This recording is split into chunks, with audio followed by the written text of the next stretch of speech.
안녕하세요, 여러분. 반갑습니다. 이번 시간은 세계사 시간입니다. 세계사 시간이니까 그것보다 펴고요.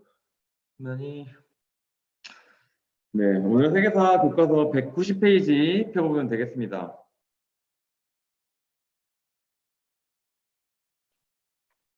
이번 시간에 배울 내용은 교과서 190페이지 제2차 세계대전에 대해서 배울 거예요.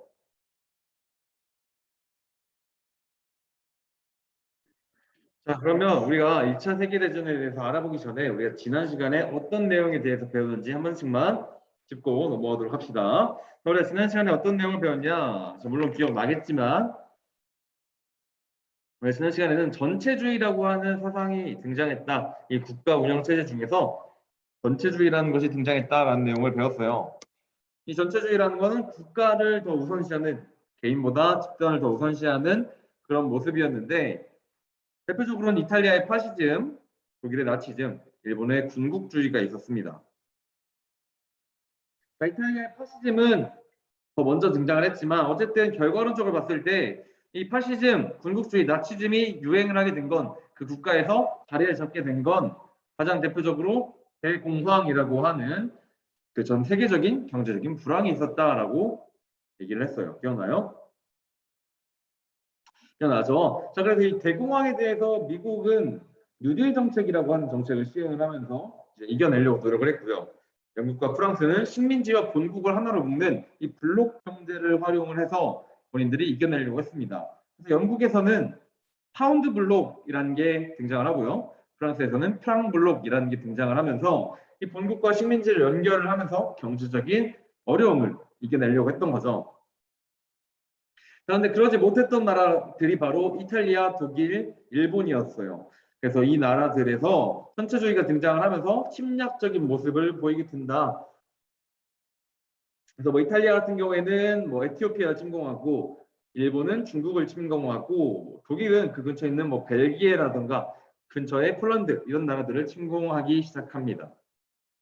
그런 내용에 대해서 배웠고요.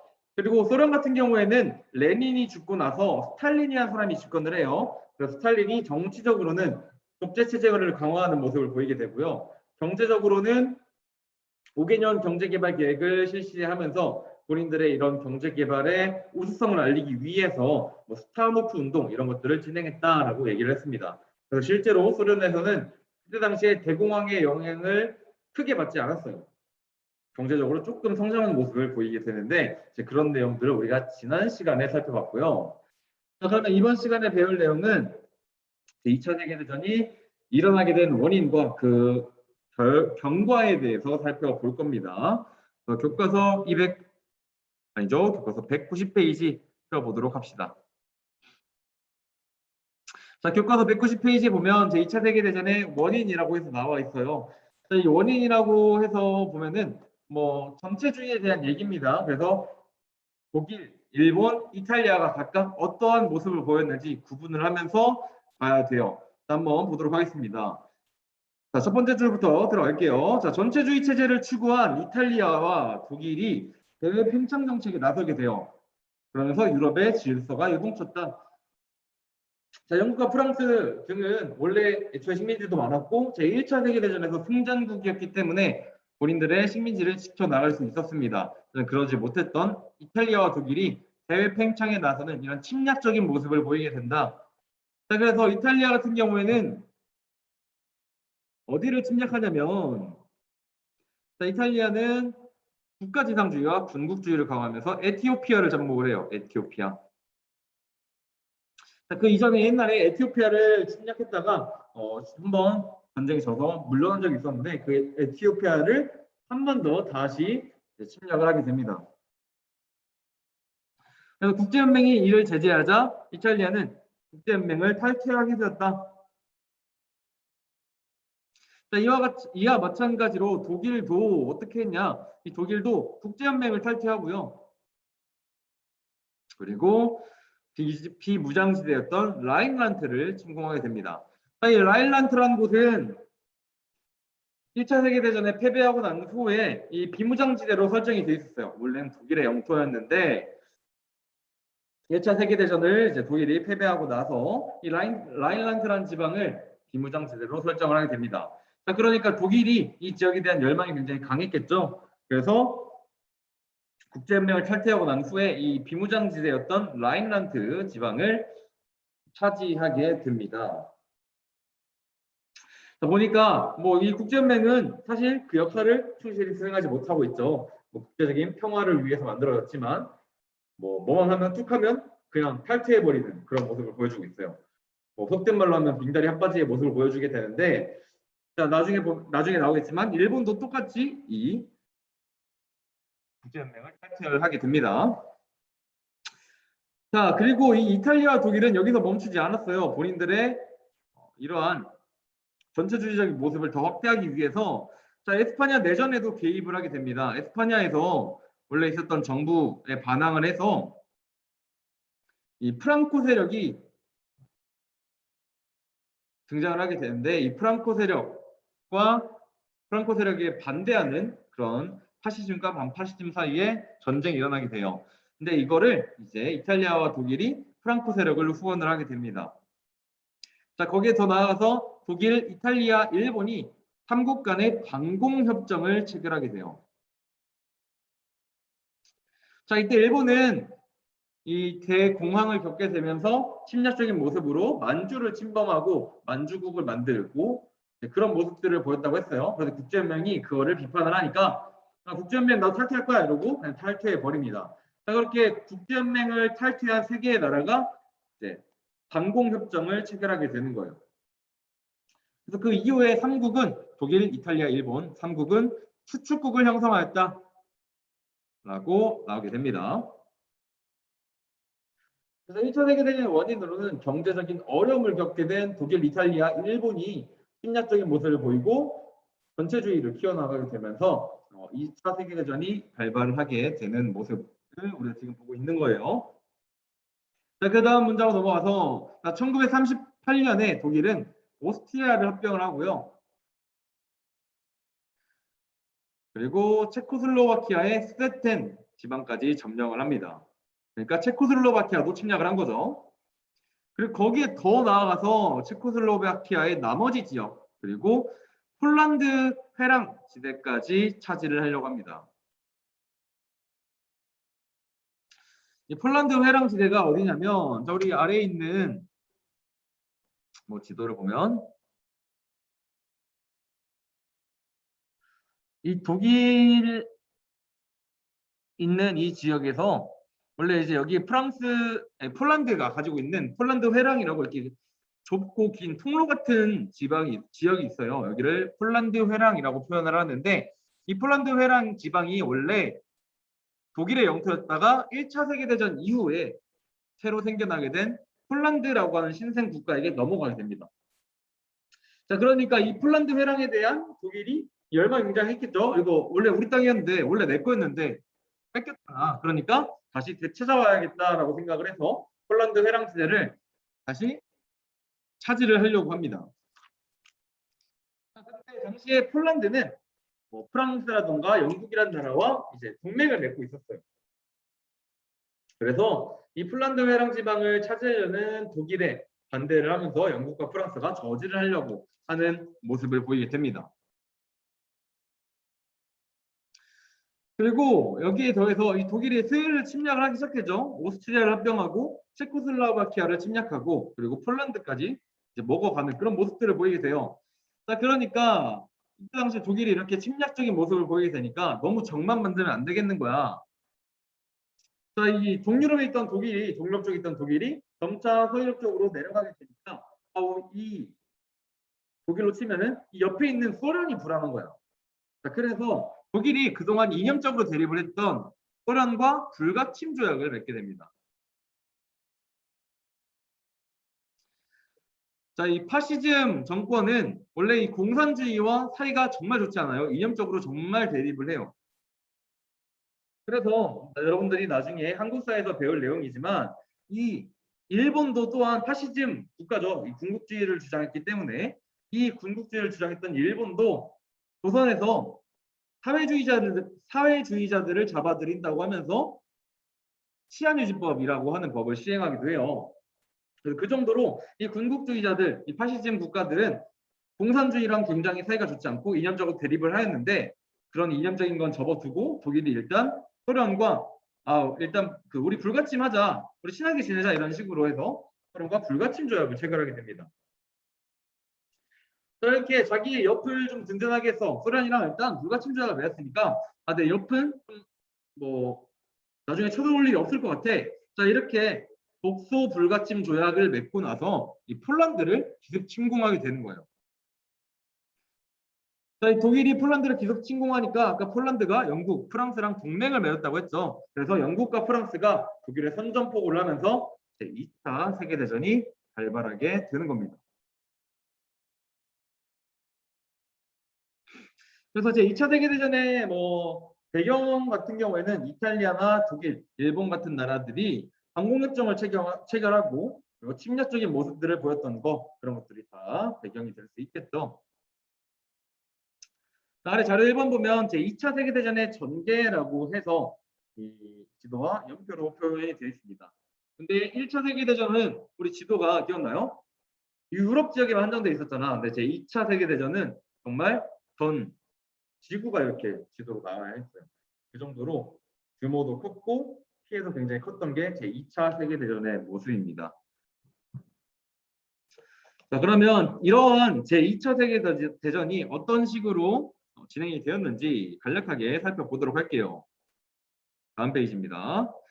자, 191페이지를 보면은 제2차 세계대전의 경과라고 해서 나와 있어요. 자, 보면은 독일이 폴란드를 점령한 후에 프랑스를 공격했어요. 이 폴란드에 기습 공격을 했죠. 기습 공격을 해서 완전히 다 밀고 들어갑니다. 그리고 이 독일이 폴란드를 점령한 후에요. 프랑스까지 공격을 해요. 이렇게 이어져 있어. 독일, 폴란드, 프랑스 이렇게.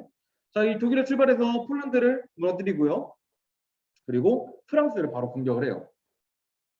자, 이때 독일군이 파리를 바로 함락을 해버리고 그러고 나서 프랑스의 패팅 장군이라고 하는 사람이 있어요. 자, 이 사람을 수반으로 하는 비시 정권을 수립을 하게 됩니다. 비시 정권을 수립하게 되는데 자, 이거는 괴뢰 정권이에요. 괴뢰 정권. 그러니까 실제로 정당성이 있는 정권이 아니라 이 독일이 프랑스를 자신들의 마음대로 통치하기 위해서 만들어 놓은 이 꼭두각시 정부예요. 이 패팅이라는 사람은 사실 제1차 세계대전에서 프랑스를 위해 싸웠던 굉장히 용맹히 싸웠던 장군인데 2차 세계대전 때는 이 독일의 앞잡이 역할을 하는 이런 모습을 보여주게 됩니다. 그래서 프랑스는 파리가 점령되고 나서 이 비시 정권이라고 하는 괴뢰 정권이 만들어졌다. 자, 그러면 프랑스가 완전히 망했냐? 자, 그건 아닙니다. 자, 프랑스에 드골이라는 사람이 있어요. 드골. 이 드골이라는 사람은 영국으로 망명을 하게 되고요. 자유 프랑스라고 하는 전체를 결성을 해서 독일에 대한 저항을 지도하는 모습을 보여주게 됩니다. 그리고 이때 당시에 이제 레지스탕스라고 알아요, 여러분들? 레지스탕스? 메이플 스토리라는 게임에도 레지스탕스라는 직업이 있잖아.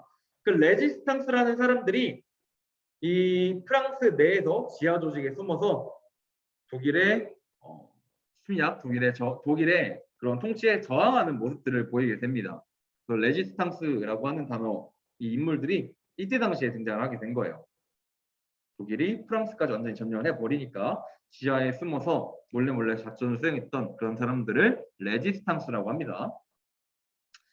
자, 그래서 이 드골이라는 사람은 영국으로 망명을 와서 자유 프랑스를 세우게 되고, 자, 이 영국, 그래서 프랑스가 뚫렸죠. 당시 굉장히 강대국이었던 프랑스가 뚫렸고 유럽이 파죽지세로 밀리게 돼요. 자, 그래서 남아있는 건 영국이야. 근데 영국은 섬나라였죠. 그래서 이 독일이 함부로 쳐들어오지 못하게 됩니다. 이 영국에서는 당시에 처칠이라는 사람이 지도자였는데 이 처칠을 중심으로 단합을 해서 독일군의 공습을 물리치는 모습을 보여주게 돼요. 자, 이게 독일이 침공했던 모습이고요. 자, 이탈리아 같은 경우에는 어떻게 했냐? 그냥 독일에 가담을 해서 그리스와 북아프리카 등지에서 전선을 열게 됩니다. 자, 이렇게 전쟁이 진행되던 와중에 자, 이 독일이 유럽은 슬쩍 먹었어요. 그리고 남은 건 영국이야. 자, 근데 이제 전쟁이 진행되다 보니까 자원도 필요하고 유럽도 어느 정도 좀 잠재운 것 같고 하니까 슬쩍 붓을 돌리게 됩니다. 그게 바로 소련이었어요. 자, 원래 독일이 소련과 독소 불가침 조약을 맺었었죠. 자, 근데 이 맺고 나서 보니까 나중에 좀 시간이 나서 보니까 이 소련에 석탄과 같은 천연 자원들도 굉장히 많고요. 저 넓은 땅덩이를 모아야 쓰겠는 거야. 자, 그러니까 이 독일에서 독소 불가침 조약을 일방적으로 파기를 합니다. 그리고 이제 소련을 침공을 하게 돼요. 그리고 1941년에 일본이 하와이의 진주만을 기습을 하게 돼요. 그러면서 태평양 전쟁이라고 하는 전쟁이 시작됐는데, 자, 이렇게 되니까 당시의 전쟁은 미국, 영국, 소련의 연합군과 독일, 이탈리아, 일본의 추축국으로 대결 양상이 굳어지게 됩니다. 그래서 이런 미국, 영국, 소련의 연합국, 독일, 이탈리아, 일본의 추축국이 싸우게 되는 모습이 바로 제2차 세계대전의 제대로 된 이제 경쟁 모습이다. 전투 모습이다. 자, 근데 우리는 제2차 세계대전의 결과를 알죠. 자, 연합국 측이 미드웨이 해전, 미국과 일본의 해전을 하는데 굉장히 크게 이기게 됩니다. 이 미드웨이 해전과 그리고 스탈린그라드 전투에서 소련이 크게 이기게 돼요. 독일군과의 전투에서. 자, 그러면서 전세는 연합국 측으로 기울어지게 되고요. 자, 이 연합국이 1944년 6월에 노르망디 상륙작전을 펼치게 되면서 다시 파리를 해방시키게 됩니다.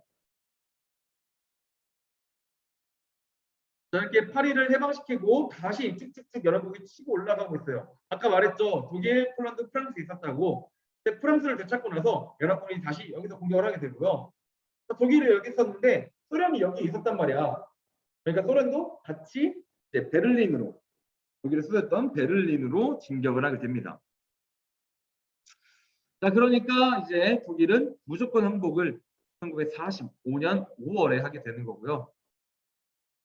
그리고 이미 이제 이탈리아는 그 전에 항복을 했어요. 그리고 나서 계속해서 버티던 일본에게 바로 핵 두 방이 떨어지게 되죠. 히로시마와 나가사키에 원자폭탄이 투하가 되면서 일본도 무조건 항복을 하게 됩니다. 그 전에 소련이 일본에 선전포고도 하고요. 그래서 이런 모습들을 보이게 되면서 제2차 세계대전이 막을 내리게 되는 거예요. 자, 우리 아래에 보면은 뭐 카이로 회담, 얄타 회담, 포츠담 회담이라고 해서 여러 회담들이 있는데 이 카얄포는 한국사에서도 한번 들어봤을 거예요. 그래서 이 카이로 회담과 얄타 회담, 포츠담 회담은 제2차 세계대전 중에 당시에 연합국의 주요 국가들이 모여서 의논을 했던 전후 처리에 대해서 의논을 했던 건데 여기서 좀 특이한 점은 카이로 회담 우리가 한국사에서 계속 알 거예요. 근데 이 얄타 회담에서 전후 독일 처리 문제와 소련의 대일 참전이 결정되었다. 라는 게 좀 특징이 되고요. 포츠담 회담에서는 독일을 비롯한 유럽의 전후 문제를 이제 논의를 하게 됩니다. 자, 그래서 이 얄타 회담 때 소련이 대일 참전을 결정하게 된 거는 원래는 소련과 일본이 동맹과 이제 불가침, 약간 서로 중립 상태였어요. 서로가 서로를 침략하지 않는. 근데 이제 얄타 회담에서 일본의 대일전에 대한 참전을 결정하게 된 거는 당시 일본이 어디를 먹고 있었어요? 이 아시아 지역을 먹고 있었죠. 중국, 한반도를 먹고 있었잖아. 자, 그러니까 소련이 대일전에 참전을 결정하면서 이 북쪽에서부터 쭉 내려오게 됩니다. 그래서 일본이 패배하고 난 후에 한반도의 북쪽 지역을 점거하게 되고요. 이 태평양에 있던 이 미국이 한반도의 남쪽 지역을 차지하게 되는 거예요. 자, 그래서 나중에 이 한반도가 분단되게 되는 결과가 나오게 되는 건데 어쨌든 여러분들이 알아야 될 거는 이 얄타 회담에서 전후 독일 처리 문제와 소련의 대일 참전이 결정되었다라는 것들, 그리고 이번 시간에 배웠던 내용들은 2차 세계대전의 원인과 그리고 그 이후에 2차 세계대전이 경과되는 과정들을 살펴봤습니다. 그럼 오늘 배웠던 내용 학습지에서 정리하고 이번 시간 마무리 짓도록 할게요. 자, 학습지로 넘어가 봅시다. 자, 숙제 보면은 제2차 세계대전의 원인에서 나와 있어요. 이탈리아, 독일, 에스파냐 내전 이렇게 나와 있으니까 한번 봅시다. 자, 이탈리아는 알바니아라고 하는 나라가 있었는데 이 소국을 보호국화하고요. 그러니까 말이 좋아서 보호국이지 그냥 자기 식민지로 삼겠다는 거예요. 이렇게 점령을 해버렸어요. 자, 그러고 나서 아프리카의 어디를 정복했다고요?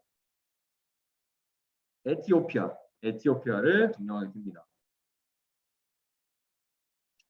에티오피아를 정복을 하고 그 이후에 국제연맹을 탈퇴했던 게 이탈리아의 모습. 자, 독일 같은 경우에는 국제연맹을 탈퇴하고 비무장지대로 설정되었던 1차 세계대전 이후에 비무장지대로 설정되었던 이 라인란트를 침공을 합니다. 그리고 오스트리아도 합병을 하고요. 체코슬로바키아와 폴란드 회랑지대를 요구하면서 이 침략적인 모습을 보여주게 돼요. 근데 거기에 더 나아가서 이 에스파냐 내전에 간섭을 하게 되는데 이 에스파냐 내전은 또 특징이 있어요. 이 에스파냐 내전은 2차 세계대전의 전초전이라고 표현을 합니다. 원래는 내전인데 자기들끼리만 싸워야 되는 건데 거기에 이제 의도를 가진 파시즘 국가 이탈리아랑 독일이 참전을 해서 뒤에서 약간 후원을 해주는 거예요. 그래서 프랑코 세력을 후원을 해주고요. 그렇지 않았던 뭐 영국이나 프랑스가 그 반대 반파시즘 세력을 후원을 하면서 약간 제2차 세계대전의 전초전의 모습을 보여주게 됩니다. 자, 그리고 그 이후에 이탈리아, 독일, 그리고 일본까지 하면서 방공협정을 맺게 됩니다. 방공협정. 이 빈칸 이번에는 방공협정이 들어가면 되고요. 자, 제2차 세계대전의 발발로는 자, 독일과 소련이 손을 잡아요. 이 불가침 조약을 맺게 됩니다. 독소 불가침 조약이에요. 독일과 소련이 불가침 조약을 맺다. 독소 불가침 조약. 자, 그래서 이 독소 불가침 조약을 맺어서 그 이후에 독일이 자신의 옆이 안전해지니까 독일이 폴란드를 기습해서 침공을 해버립니다. 그래서 이 독일의 폴란드 기습 침공을 기점으로 제2차 세계대전이 발발을 하게 되는 거예요. 독소 불가침 조약에 대한 내용은 우리 학습지에 있으니까 한 번씩 꼭 읽어보도록 하고요. 자, 그래서 제2차 세계대전이 이렇게 발발했어. 그 경과가 어떻게 됐느냐. 처음에는 전쟁을 시작한 이 추축국이 우세했어요. 침략적으로 쳐들어왔고 미리 대비가 돼 있었고.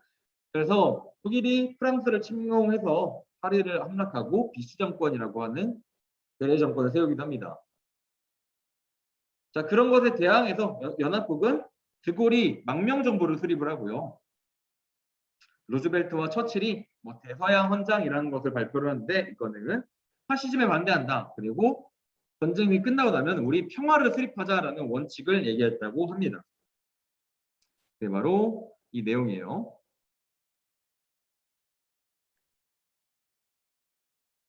자, 전쟁이 확대가 됩니다. 연합국이 구성이 돼요. 연합국은 미국, 영국, 소련 등등 중국이나 수축국은 독일, 이탈리아, 일본의 대결로 확대가 됩니다.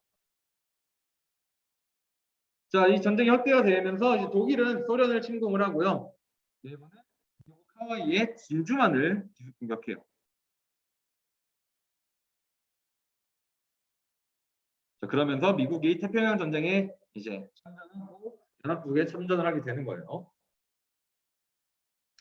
자, 그런데 이렇게 추축국이 계속 우세했냐? 그렇지 않죠. 연합국이 반격하고 승기를 잡기 시작합니다. 미국이 일본과 이 미드웨이 해전에서 굉장히 크게 승리를 해요. 빈칸 5번에는 미드웨이 해전이게 됐죠. 미드웨이.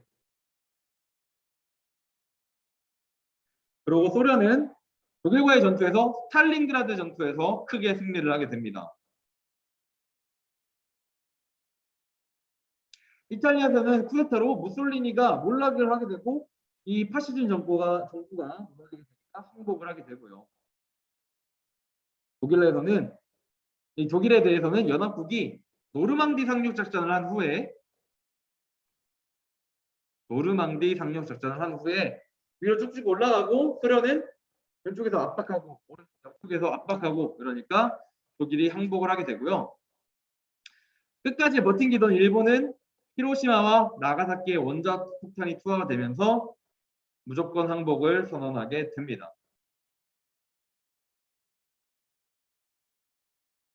이렇게 이번 시간에는 제2차 세계대전에 대해서 그 배경과 경과에 대해 살펴봤고요. 다음 시간에는 우리 2차 세계대전에 대한 결과가 어떤 것들이 있었는지 그리고 그 뒤에 뭐 스스로 확인할 수 있는 자료들 같이 한번 살펴보는 시간을 갖도록 하겠습니다. 그러면 이번 시간은 여기까지 하도록 하겠습니다. 자, 고생 많았습니다.